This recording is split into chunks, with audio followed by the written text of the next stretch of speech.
Acaban de tratar el tema y usted seguramente, yo creo saber cómo votó. ¿Me puede contar cuál fue su voto y fundamentármelo?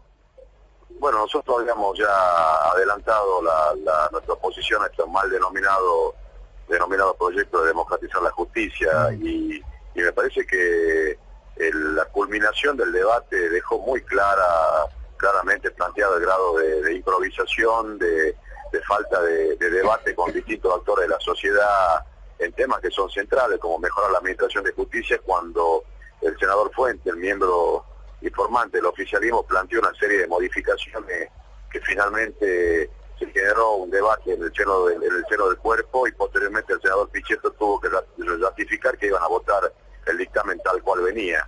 Y esto realmente es vergonzoso, porque denota que no ha habido una profundización. Si usted está planteando que va a modificar el texto, se supone que ha habido un estudio profundo de que efectivamente la ley que va a sancionar, o la media sanción que va a sancionar, requiere, digamos, que esas modificaciones finalmente se hagan.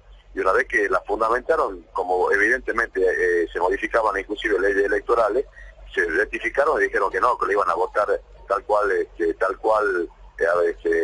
había firmado el dictamen, y eso claramente muestra el grado de improvisación. La segunda cuestión que también la planteamos del bloque, a mí me tocó como presidente del bloque el cierre, es esta especie de cuando no se tiene argumentos sólidos para aprobar o para tratar este tipo de leyes que plantea la democratización de la justicia, se apela a procesos, digamos, inconclusos, a revoluciones inconclusas o a luchas épicas que vienen desde hace mucho tiempo, y se vuelve a plantear que quienes nos oponemos tenemos vinculaciones directas o indirectas con las corporaciones o con lo que fue el proceso militar. Y la verdad es que ese tipo de relato en leyes profundas o en abordar, digamos, la problemática de uno de los poderes del Estado tiene que ver con la ausencia de argumentos profundos, digamos, modificar el Consejo de la Magistratura, romper el equilibrio que plantea la Constitución Nacional, politizar la elección de ese Consejo de la Magistratura,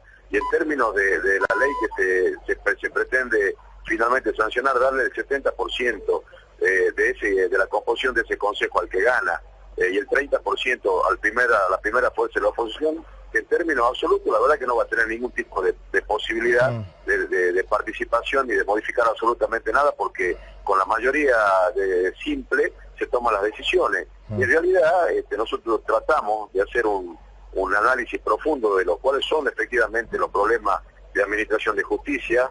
En términos concretos, nosotros tuvimos la provincia de Salta, con la Cámara Federal, con los jueces federales de Orán, con el fiscal de Orán, y en el mismo sentido en Jujuy. Y cuando uno compara la composición de ese Poder Judicial en esas provincias con otras provincias, vemos la absoluta distorsión en términos de recursos humanos, en detrimento de lo que es Salta y Jujuy, que son dos provincias donde entra, donde el tema que tiene que ver con el narcotráfico, donde ingresa la cocaína que ingresa al país por las provincias de Salta, Jujuy y Tucumán, la ausencia de recursos humanos que nos han planteado la Cámara Federal, el abuso de las facultades discrecionales que tiene el Ejecutivo a la hora de elevar la propuesta de las ternas, que han pasado por todo el proceso de selección de jueces, y sin embargo hay más de 70 ternas de personas que están en condiciones de asumir como jueces, y se sigue haciendo uso y abuso de la facultad discrecional, en algunos casos ternas que están desde hace más de 2 años, y se designan jueces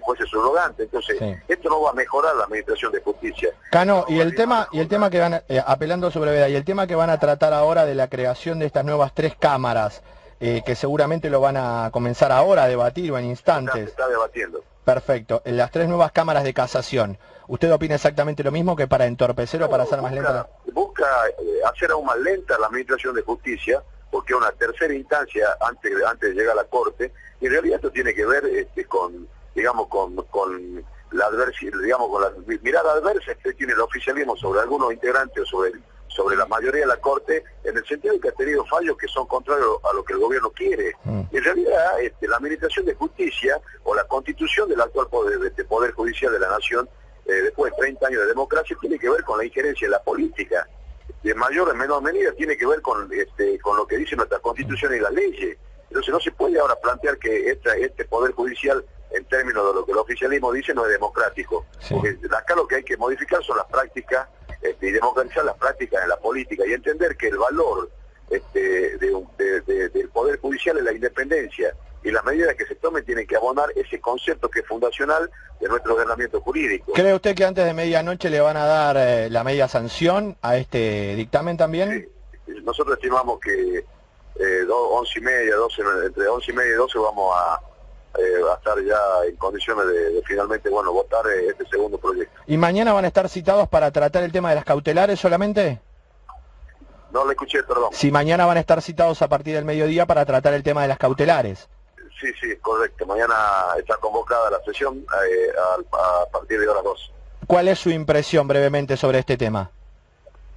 Mire, me parece que en términos de los fundamentos que plantea el oficialismo, esto va en detrimento del más débil. Digamos, es darle mayor facultad de omnipotente Estado.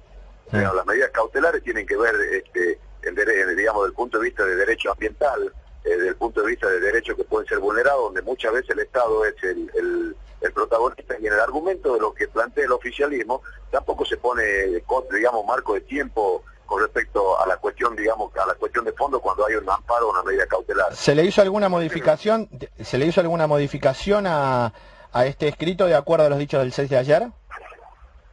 Mire, la información que tiene hasta acá, la información que nosotros tenemos, que el proyecto está tal cual firmaron el dictamen, porque la gente tiene que entender que cuando la participación del CEL fue posterior al dictamen, sí, que si fue ir a escuchar una posición, cuando en realidad el dictamen ya había sido firmado. Pero seguramente... Cualquier modificación se la tiene que plantear mañana en el Pleno. Está bien, o sea que si hay alguna modificación recién se van a enterar mañana después del mediodía.